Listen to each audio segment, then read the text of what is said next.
Coming up tonight in news, 12 days without power for some New Providence residents. How the community of Adelaide is coping. Elderly residents hit hard by Hurricane Matthew. We'll tell you how to help. We'll tell you why meteorologists had to evacuate the forecast office yet again. That story coming up. A man is gunned down in the Pinewood area. Details on that story straight ahead.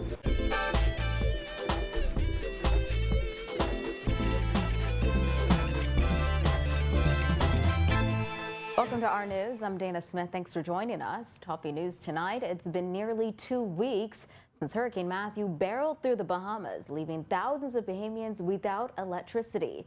Residents living in Adelaide say the small southern New Providence community seems to have been forgotten.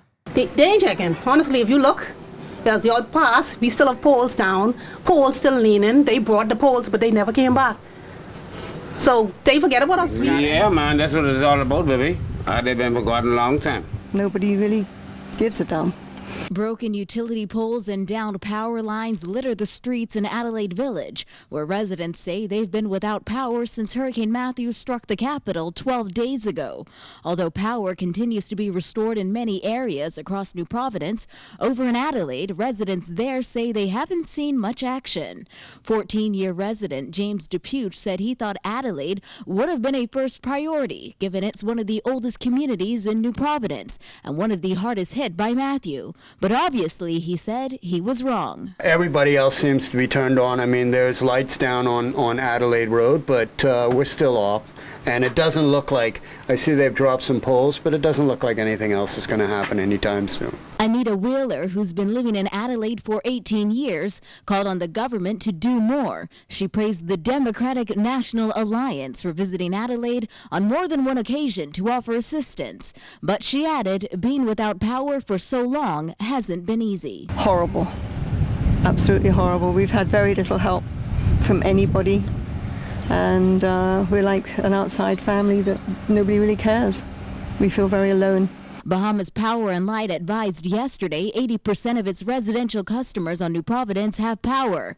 Those 20% who do not have been voicing their frustration in recent days. William Romer, a lifelong resident of Adelaide, called the government's decision to privatize the nation's power company a bad idea, charging that the Bahamas Electricity Corporation would have done a better job. BC was still BC and not BPL.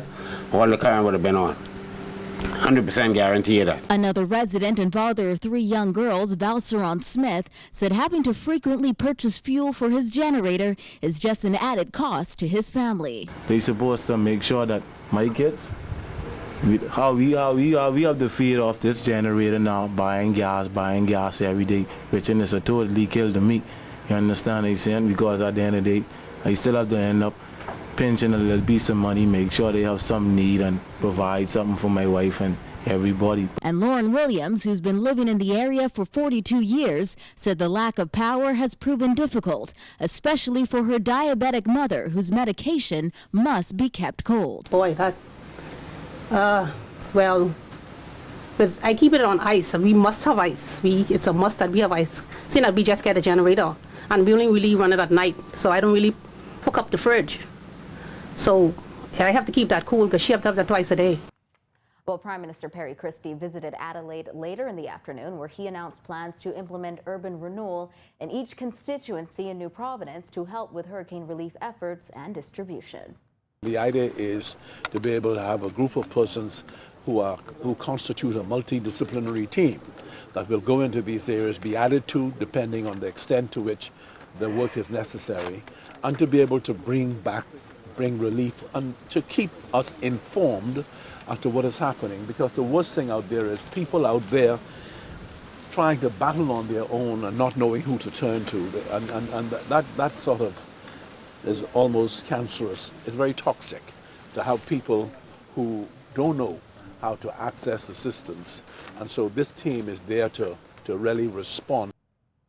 Well, after 11 days without electricity, elderly residents of the Good Samaritan Senior Citizens Home are trying to pick up the pieces of their lives after Hurricane Matthew took a heavy toll on them. Owner of the home, Reverend Dr. Kendall Capron, says life after Matthew has been extremely difficult. Right now, his main concern is finding food and getting proper medication for those elderly residents. Simone Davis has more in this report. While some elderly residents suffered near-death experiences after the storm earlier this month, others could barely breathe because they depended on a ventilator, and without electricity, even breathing seemed impossible. 75-year-old Jeanette Brainan said although being in the home during the hurricane was a scary experience for her and living without electricity for more than a week was a struggle, she's just grateful that she survived it all. Well, I gone through it. I wasn't thinking about it then. I gone through it. I say, Lord, you gotta help us now. Lord, help us. We need your help. Reverend Dr. Kendall Capron today said he has 40 residents at the home, and trying to keep them comfortable, give them their medication, and feed them with the lack of electricity was the most challenging thing he's ever done. So we have all the 40 persons in here right now. Oh, really? I myself don't really know how we managed, because it was only me and my wife here during the storm. The people inside of here, family didn't even come. We had must be 4 family visit them. Nobody came before the storm, and nobody came after the day. Nobody came. Without electricity, residents were barely able to use the bathroom, take their medication, or see during the day because parts of the house were still dark. A night caregiver at the home, Randy Ferguson, said having to take care of the elderly after the storm and take care of his own home seems like the most difficult time of his life. However, electricity was finally restored to the facility this afternoon, and Dr. Capron and residents expressed that they can finally start putting their lives back together. Reverend Capron also said residents are still in desperate need of food and water. He also pleaded to the government to provide the home with more caregivers. Reporting for our news, I'm Simone Davis. Well, forecasters are also left struggling to get back to normalcy following the torrential rain that swept in after Hurricane Matthew. Christina McNeil has the latest. Forecasters with the Department of Meteorology were forced to evacuate the forecast office for the second time in less than 2 weeks as a result of severe weather. Deputy Director in the Department of Meteorology, Basil Dean, says forecasters found their office compromised yet again, this time as a result of Nicole, the tropical system that was trailing Hurricane Matthew. Matthew did compromise the roofing further, and on Sunday with the heavy rains, that caused some of our ceiling to collapse. At least the ceiling tiles came down. So we had to relocate the staff again to our up air station.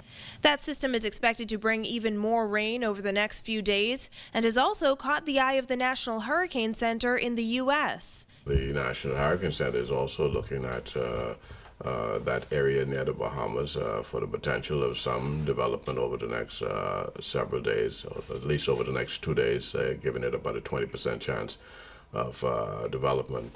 However, upper level conditions through tomorrow will remain unfavorable for development. Dean says there is no truth in reports that the department's radar was unable to track yesterday's rainstorm. Forecasters used every tool necessary to anticipate the rain. The statement is incorrect in the sense that radars are not a forecasting tool, it's a nowcasting tool. It only picks up precipitation when it is happening. But in order to forecast, there are other dynamical aspects of the atmosphere that our forecasters who are trained to do are able to detect where there are weaknesses in the atmosphere that are capable of generating showers and thunderstorms.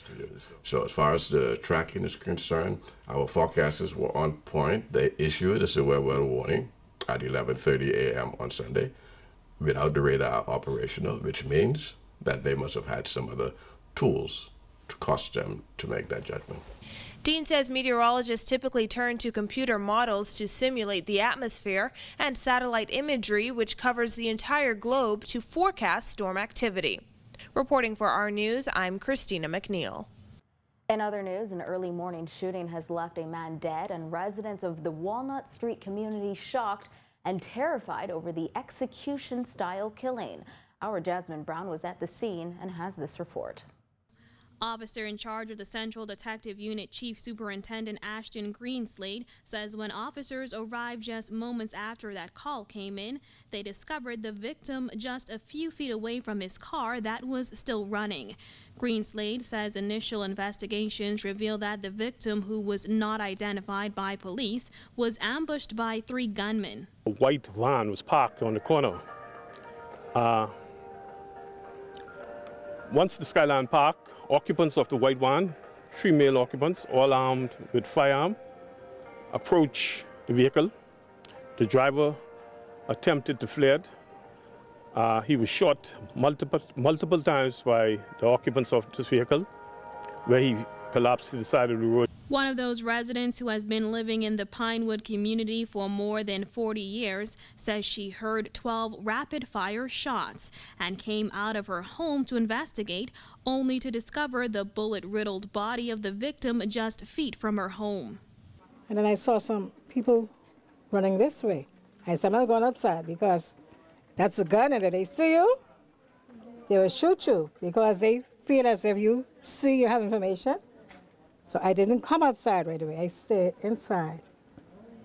And when I come in, I saw the young man on the ground. Another woman who has lived in the area for 38 years says it is especially disconcerting to know this has happened in a neighborhood where everyone looks out for each other. When I came outside, I saw a gentleman outside lying on the ground, and I ran over and it was bullet shots to his head. This is a community where people them look out for one another. What I'm saying, and it's so terrifying, you understand me, for someone, to come like through the corner, you understand me, in this community where people look out for one another, you understand me, and could kill someone, execution style, gunshot to the head. It's saddening. It's very saddening. Investigations are continuing into the death of a 4-year-old girl who was found dead in a car in front of her Palm Beach court home on Friday. Detectives are also working on that matter. That youngster was home with her guardian, her aunt, and she was allowed to go outside. She was later found in an abandoned vehicle, which is not working, unresponsive, along with another youth. The other youth survived. That youngster unfortunately passed. According to initial police reports, the child was one of several children playing in the front of the home when she entered the car around 2 p.m. that day. A short while later, the girl was discovered unresponsive. Police say the little girl was given emergency medical treatment and taken to hospital, but died there on Saturday. An autopsy will be performed to determine her exact cause of death. As for whether police are looking to charge anyone in the matter, Greenslade says it's too early to tell as investigations are still ongoing. Still to come on Our News, a government minister accuses the opposition leader of trying to earn brownie points after Hurricane Matthew.